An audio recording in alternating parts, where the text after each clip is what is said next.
Guia Bíblico Catequético.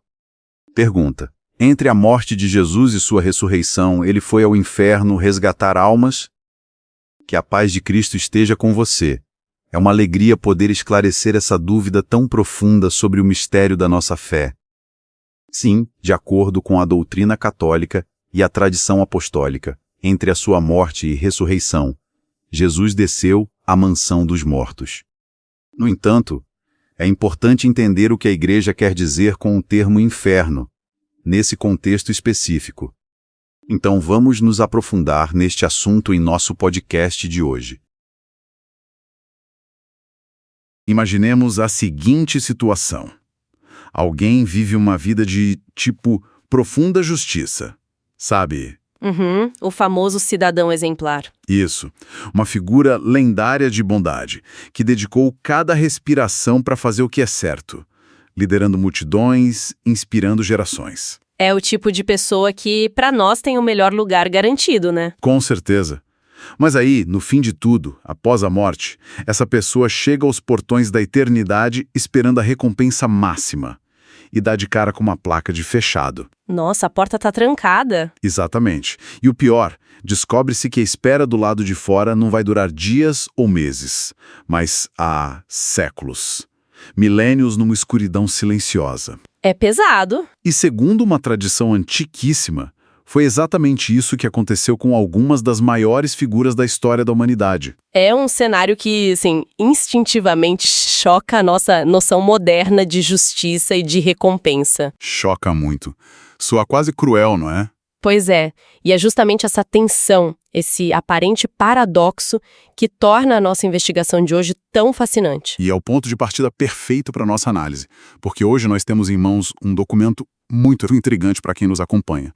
Um material riquíssimo. Sim, é um guia bíblico catequético em formato de texto intitulado mansãodosmortos.pdf. E o foco central desse material é tentar responder uma única pergunta. Que é uma pergunta imensa, diga-se de passagem. Totalmente. A pergunta é, de acordo com a tradição cristã milenar, Jesus foi ao inferno resgatar almas. Caramba! Só o conceito já parece tipo o roteiro de um épico de fantasia. Sem dúvida.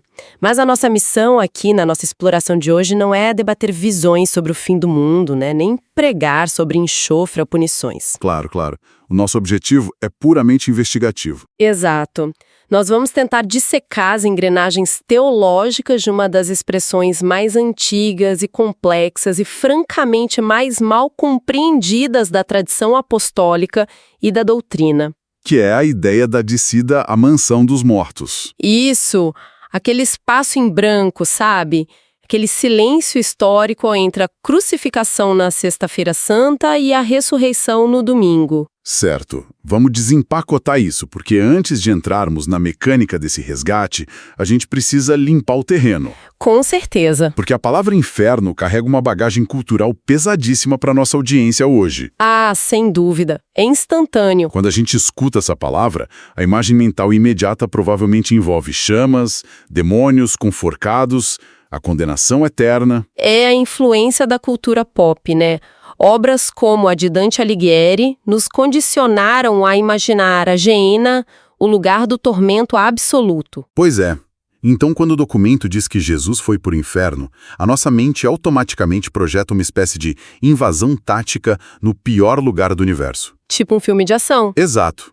Como se ele tivesse arrombado as portas de uma câmara de tortura. E aí que o documento faz a sua primeira e talvez mais importante correção de rota. Ah, então essa imagem não confere. A resposta curta para essa imagem de uma fuga da prisão em chamas é um categórico não. Uau, tá. O que é fascinante aqui é que o guia faz uma viagem no tempo para nos mostrar que sofremos de uma espécie de sequestro linguístico. Sequestro linguístico? Como assim? O termo inferno, dentro do contexto específico dessa doutrina do Sábado Santo, não tem absolutamente nenhuma relação com o lugar de condenação definitiva que o senso comum imagina. Espera aí. Então, se não é o Lago de Fogo, o que os textos originais estavam descrevendo de acordo com a fonte? Para entender isso, a gente precisa olhar para as raízes hebraicas e gregas que o guia explora detalhadamente. Tá, vamos lá. No hebraico antigo, o termo utilizado era Sheol. E quando os textos foram traduzidos para o grego, adotou-se a palavra Hades. Certo, Hades. A gente conhece da mitologia, mas o sentido aqui é outro, né? Exatamente. Historicamente, o documento cita o Catecismo da Igreja Católica, lá no parágrafo 633, para explicar que esse lugar era pura e simplesmente a mansão dos mortos. Ah, entendi. A palavra latina infernos significava literalmente as regiões inferiores ou os lugares de baixo. Literalmente o que está embaixo. Isso. Era o destino final e comum de todos os seres humanos que haviam morrido antes da chegada de Cristo. E aqui vem a grande virada conceitual dessa nossa análise. Esse lugar abrigava a todos, A todos? sem exceção. Peraí. Como assim todos? Nós estamos falando que, tipo, o pior tirano da antiguidade e o profeta mais justo estavam no exato mesmo lugar? De acordo com a tradição, sim. Compartilhando o mesmo espaço? Mas isso não joga toda a ideia de justiça divina pela janela? É a reação natural que qualquer um teria. Mas é preciso entender a natureza desse lugar, segundo a fonte. E como era? O Sheol não era um local de punição ativa, com torturas físicas e fogo. Era sim um estado de privação profunda. Privação do que exatamente? O Gui explica que os que estavam lá, independentemente de quão virtuosos ou cruéis tivessem sido em vida, compartilhavam uma mesma condição. Eles estavam privados da visão de Deus. Nossa. Era um estado de ausência, de sombras. Um limbo de expectativa eterna, sabe? Olha, é como se fosse uma gigantesca sala de embarque de aeroporto, mas onde os voos foram cancelados indefinidamente. Essa analogia é perfeita. Imagine a cena, as pessoas chegam lá depois de morrer, pegam suas malas, sentam nas cadeiras de espera e ficam. E apenas ficam. E lá estão assassinos de um lado e santos do outro. Talvez em áreas diferentes da sala, mas todos igualmente impedidos de embarcar para o destino final. Uhum. Porque os aviões simplesmente não estão voando. A analogia do saguão de aeroporto cancelado ajuda muito quem está escutando a visualizar a angústia da situação. É desesperador. Compartimentos diferentes no Sheol ou seio de Abraão para os justos, por exemplo, mas o ponto fundamental do nosso documento é que mesmo os justos estavam trancados no mesmo saguão. Eles não podiam acessar o céu. Isso nos leva à mecânica da coisa, que eu acho que é o coração desse documento. É a parte mais densa. Se haviam pessoas justas ali, grandes figuras como Abraão, Moisés, João Batista. Pessoas que fizeram tudo certo. Exato, pessoas que fizeram tudo o que era considerado correto. Por que elas não podiam simplesmente embarcar? Qual é a lógica dentro dessa narrativa para manter a porta do céu trancada para os seus melhores representantes? Isso levanta uma questão importante e a teologia da redenção que o guia desdobra explica exatamente o porquê. E qual seria o motivo? Explica que havia uma fratura ontológica, uma quebra na própria natureza da relação entre a humanidade e o divino. Causada lá nas origens da história humana, certo? Isso, o famoso pecado original. Essa fratura criou um abismo que o mero mérito humano, por mais perfeito que fosse, não tinha capacidade de cruzar. A porta não estava apenas fechada à chave, havia sido destruída. Caramba. Então a barreira era intransponível, não importava a força de vontade de um profeta ou a sua bondade. Nem um pouco. A própria estrutura do universo, nessa visão, exigia um conserto que mãos humanas não podiam fazer. Exatamente. A tradição ensina que a obra de resgate precisava ser consumada por algo que unisse o divino e o humano, e a crucificação é apresentada justamente como a recriação dessa chave. Ah, entendi. Portanto, enquanto esse sacrifício específico não acontecesse na linha do tempo da história, ninguém poderia atravessar a soleira. Fica tudo em suspenso. Todos os justos viveram ancorados em uma promessa.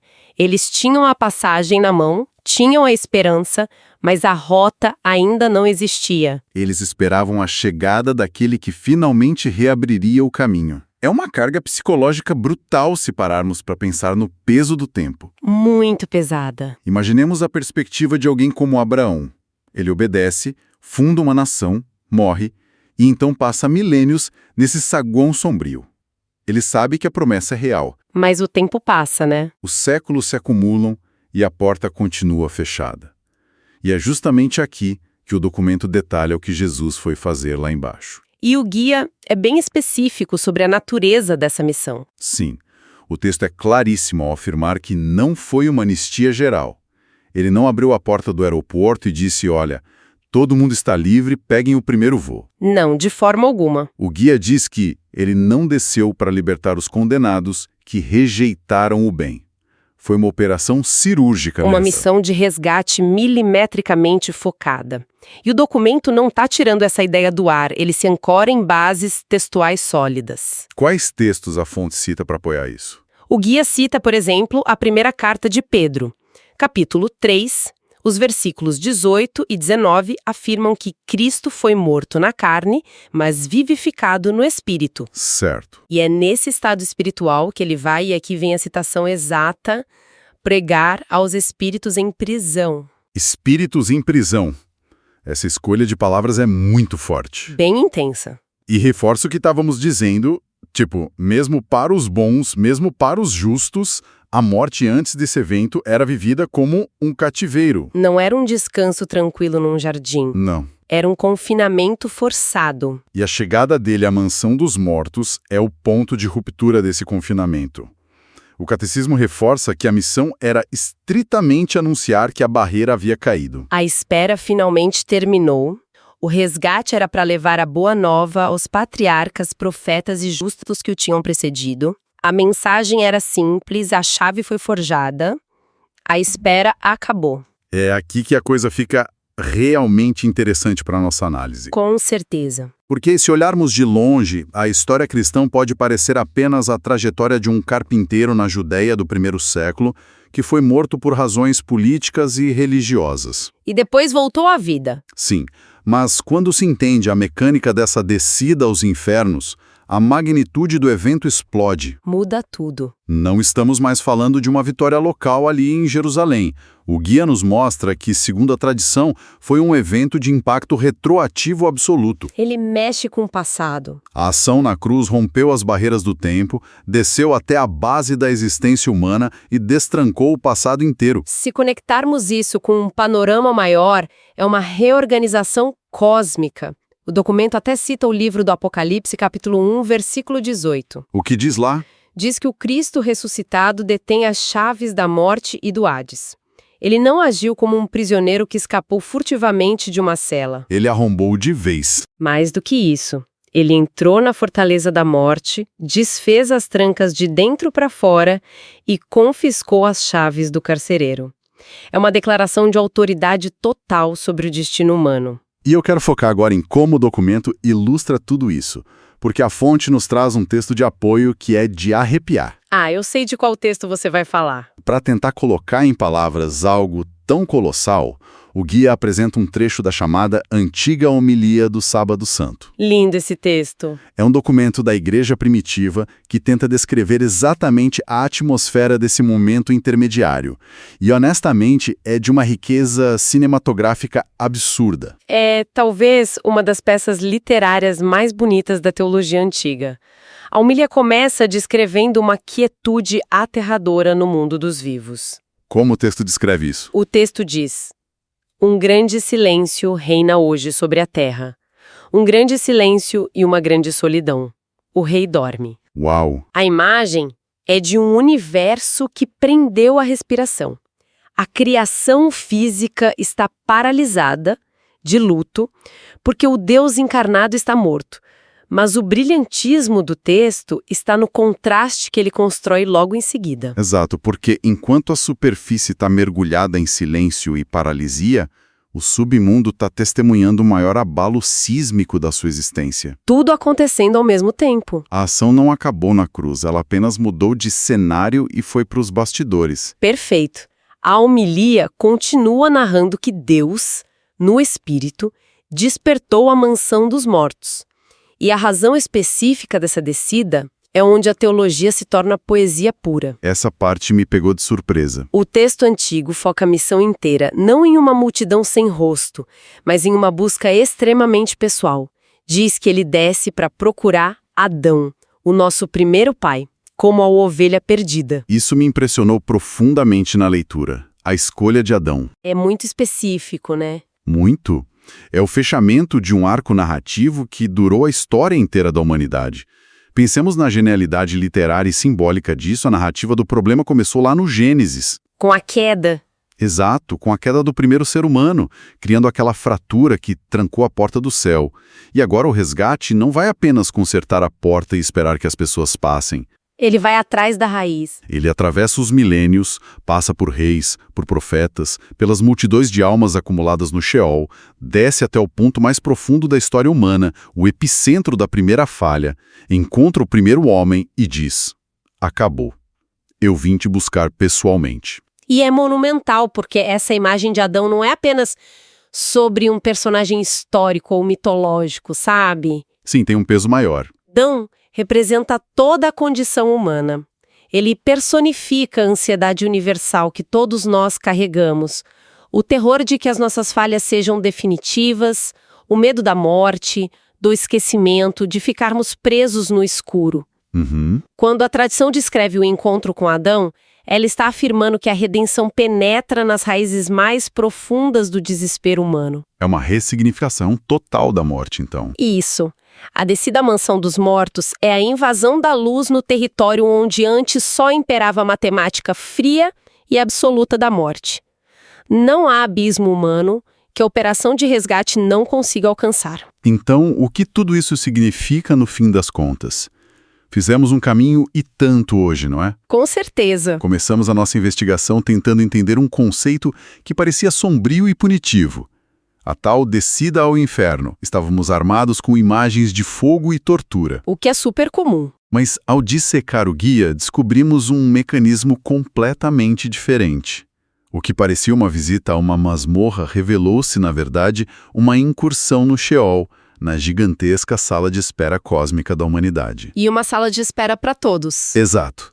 Entendemos a mecânica por trás da porta trancada, o porquê de até os maiores heróis e justos estarem impedidos de acessar a visão de Deus até que a fratura original fosse consertada. E vimos a poesia disso tudo, né? Sim.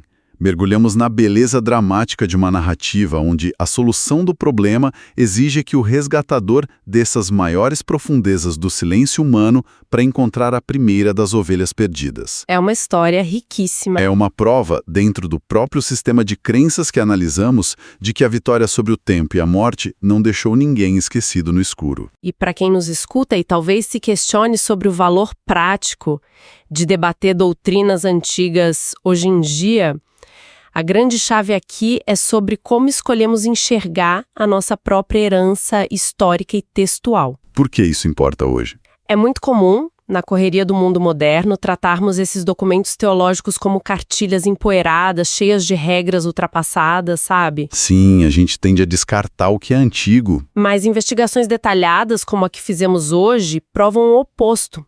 Esses textos guardam arquiteturas narrativas de uma profundidade impressionante. Verdade. Eles lidam com conceitos gigantescos. A balança da justiça cósmica, a persistência de uma esperança que não se apaga por séculos e a ideia de um resgate que vai até as últimas consequências. É uma visão de mundo muito mais complexa. Exato. Eles nos lembram que os antigos pensavam sobre o propósito, o erro e a redenção com uma complexidade que muitas vezes falta ao cinismo da nossa época. Eu concordo totalmente. Olhar para esses textos nos obriga a baixar um pouco a guarda. Com certeza. E, para encerrar, quero construir em cima de uma provocação que o próprio guia nos deixa no final. Uma sugestão de reflexão. O documento recomenda como prática de encerramento refletir com o Salmo 16, que diz profeticamente que Deus não abandonaria a alma do justo na mansão dos mortos. Lindo.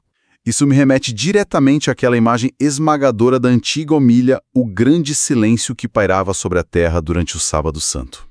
Foi um período em que nada parecia estar acontecendo na superfície. Apenas o luto. A esperança parecia morta, enquanto as almas aguardavam em uma escuridão que já durava milênios. E para nossa audiência hoje, talvez valha a pena pensar nos momentos de grande silêncio que todos nós enfrentamos na vida.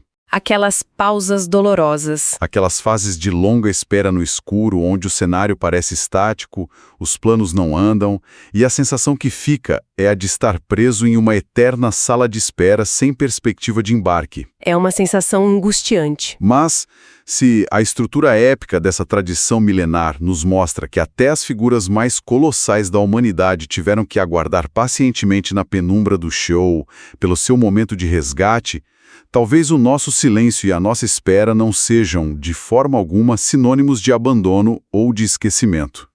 É um pensamento muito forte. Talvez eles sejam apenas a preparação invisível, aquele trabalho de bastidores essencial para uma libertação muito mais profunda que ainda está sendo forjada. Fica a reflexão para continuarmos pensando muito depois da nossa conversa de hoje. Um abraço e até a próxima.